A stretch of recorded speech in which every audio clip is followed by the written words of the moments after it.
नमस्कार। आज हम ट्रेडिंग की दुनिया के एक बहुत पेचीदा लेकिन बेहद ज़रूरी हिस्से पर बात करने वाले हैं। हाँ, ट्रेडर की अपनी साइकोलॉजी। बिल्कुल। हमारे पास मार्क डगलस की किताब है ट्रेडिंग इन द जोन, उसका एक सार है और हम ये समझने की कोशिश करेंगे कि क्यों कामयाब ट्रेडिंग के लिए सिर्फ चार्ट्स और वो क्या कहते हैं, तकनीकी काफ़ी नहीं है। सही बात है। असल में ना, कई ट्रेडर्स डर और लगातार होने वाले नुकसान के एक एक साइकिल में जैसे फंस जाते हैं। बिल- तो चलो आज इसी को थोड़ा खोलते हैं। बिल्कुल। और देखिए, ये किताब ना इसी मुद्दे की जड़ तक जाती है। ये बताती है कि ट्रेडिंग में दिमागी अनुशासन, मतलब मेंटल डिसिप्लिन, हम्म। वो कैसे लाया जाए हम्म। और अपनी भावनाओं को, खासकर डर और लालच, इनको कैसे काबू में रखा जाए। डगलस का मानना है कि सही मानसिकता ही है जो एक औसत ट्रेडर को एक कामयाब ट्रेडर बनाती है। तो जो सबसे पहली और शायद सबसे बड़ी चुनौती किताब बताती है, हम्म, वो डर है ना? हाँ। आज तौर पर अनिश्चितता का डर। नए ट्रेडर्स वो अक्सर हर ट्रेड में एक गारंटी सी खोजते हैं। हाँ, कि पक्का मुनाफा हो। हाँ, जो बाजार कभी नहीं देता, और यही सोच के अरे मुझे हर बार सही होना है, यही डर पैदा करती है। सही पकड़ा। और यहीं पर एक बहुत पावरफुल सोच काम आती है जिसे डगलस संभावना में विश्वास कहते हैं। अच्छा। संभावना में विश्वास हाँ। मतलब प्रोफेशनल ट्रेडर्स ये जानते हैं कि कोई एक ट्रेड किधर जाएगा ये पक्का नहीं कहा जा सकता, बिल्कुल अनिश्चित है। ठीक है। लेकिन अगर उनके पास एक जांची परखी स्ट्रैटेजी है और वे उसे लगातार बिना चूके, मतलब अनुशासन से इस्तेमाल करते हैं, तो बहुत सारे ट्रेड्स के बाद ओवरऑल वे फायदे में रहेंगे। अच्छा। तो जोर एक ट्रेड के नतीजे पर नहीं है, बल्कि लगातार सही प्रोसेस फॉलो करने पर है। ये दिलचस्प है। मतलब एक हार से घबराना नहीं है, बल्कि पूरी पिक्चर देखनी है, ट्रेड्स की सीरीज देखनी है। बिल्कुल। और इसी सोच से जुड़ा एक और बड़ा आइडिया है जो मार्क डगलस देते हैं कि हर सौदा, हर ट्रेड अपने आप में बिल्कुल अलग होता है, यूनिक होता है। हाँ, ये बहुत जरूरी बात है। हर ट्रेड एक स्वतंत्र घटना है। सुनने में शायद ये साधारण लगे, पर इसका असर बहुत गहरा है। हम्म। इसका मतलब है कि आपके पिछले ट्रेड का नतीजा, चाहे वो बड़ा फायदा हो या नुकसान, उसका अगले ट्रेड से कोई लेना देना नहीं है।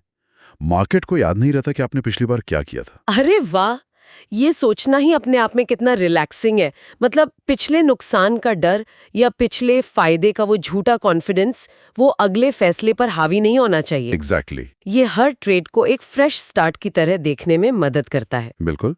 और इसी न्यूट्रलिटी को, इसी निष्पक्षता को बनाए रखने में एक और बड़ी रुकावट आती है जब ट्रेडर्स ये सोचने लगते हैं कि वे मार्केट को कंट्रोल कर सकते हैं हाँ हाँ, ये होता है। या उसे समझ गए हैं पूरी तरह। उन्हें लगता है मार्केट वैसा ही चलेगा जैसा वो सोच रहे हैं। ये तो बहुत आम गलती है। लगता है जैसे बाजार हमारी सुनेगा। जबकि सच ये है कि बाजार को कोई कंट्रोल नहीं कर सकता। वो अपनी ही धुन में चलता है, अपने हिसाब से। आप सिर्फ एक चीज कंट्रोल कर सकते हैं, अपना बर्ताव, अपना व्यवहार। अच्छा। कब ट्रेड लेना है, कितना रिस्क लेना है, नुकसान कहाँ काटना है, मतलब स्टॉप लॉस, और कब बाहर निकलना है। यही अनुशासन आपका एकमात्र हथियार है, आपका कंट्रोल है। बाजार को अपनी मर्जी से चलाने की कोशिश करना, वो सिर्फ फ्रस्ट्रेशन और नुकसान ही देता है। और जब व्यवहार की बात आती है, तो दो भावनाएं सबसे ज्यादा गड़बड़ करती हैं, है ना? हाँ। डर और लालच। हाँ, ये दो सबसे बड़े दुश्मन है।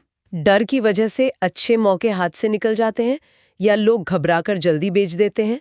और लालच कहता है थोड़ा और रुको, थोड़ा और कमाऊंगा। और कई बार तो मुनाफे वाला ट्रेड भी नुकसान में बदल जाता है। यही तो मुश्किल है। किताब साफ कहती है कि कामयाब ट्रेडर अपनी भावनाओं को साइड में रखकर एक तयशुदा प्लान के हिसाब से काम करते हैं। प्लान बनाना और उस पर टिके रहना, ये सबसे जरूरी है, भले ही उस वक्त मन कुछ और कह रहा हो। इमोशंस को डिसीजन मेकिंग प्रोसेस से बाहर रखना ही असली कला है। तो इसका मतलब ये हुआ कि ट्रेडिंग सिर्फ चार्ट्स पढ़ना या सिग्नल पहचानना भर नहीं है, बल्कि ये काफी हद तक दिमाग का खेल है। मतलब माइंडसेट ज्यादा जरूरी है स्किल सेट से। निश्चित रूप से। बिल्कुल, यही किताब का निचोड़ है। आपके पास दुनिया की सबसे बेहतरीन स्ट्रैटेजी हो सकती है, लेकिन अगर आपका दिमाग सही स्थिति में नहीं है, अगर डर, लालच, गुस्सा या रिवेंज ट्रेडिंग की भावना से फैसले ले रहे हैं, तो वो स्ट्रैटेजी फेल हो जाएगी। प्रोफेशनल ट्रेडर्स नुकसान को खेल का हिस्सा मानते हैं, उसे पर्सनली नहीं लेते। ठीक है। वे गुस्से में या जरूरत से ज्यादा ट्रेडिंग नहीं करते, और सबसे बड़ी बात, वे अनुशासन कभी नहीं छोड़ते।